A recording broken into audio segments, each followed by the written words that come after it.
అప్పటికే కూలిపోయినటువంటి fighter జెట్స్ని rescue చేయడానికి వెళ్తున్నటువంటి హెలికాప్టర్లుగా తెలుస్తోంది.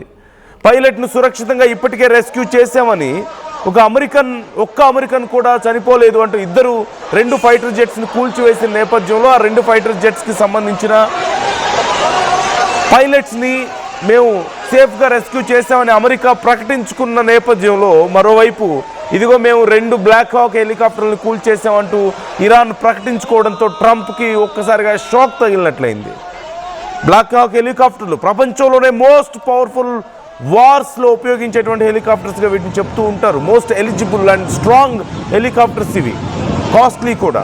ఈ హెలికాప్టర్లను కూల్చే సత్తా కూడా మాకుంది అని ఓవైపు ఫైటర్ జెట్స్ని కూల్చేసి హెలికాప్టర్స్ని కూల్చేసి అన్ని రకాలుగా అమెరికాకి చాలా తీవ్ర నష్టాన్ని ఇరాన్ మిగుల్చుతూ వస్తుందనేది మనం చూస్తున్నాం.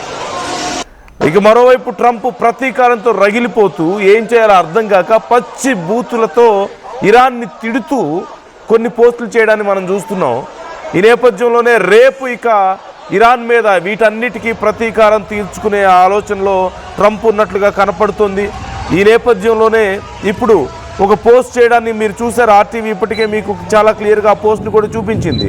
ఓ పక్క F-15E A-10 ఎయిర్ క్రాఫ్ట్స్ని ఫైటర్ జెట్స్ని కూల్చేసామని చెప్పడాన్ని మనం చూసాం. ఇప్పుడు రెండు బ్లాక్ హాక్, అలాగే మొన్న చూసాం ఒక ట్రాన్స్పోర్ట్ ప్లేన్ కూడా C-130 రెండు ఇంజిన్స్ ఉండేటువంటి పెద్ద ట్రాన్స్పోర్ట్ హెలికాప్టర్, దాన్ని కూడా కూల్చేసామని చెప్తున్నారు.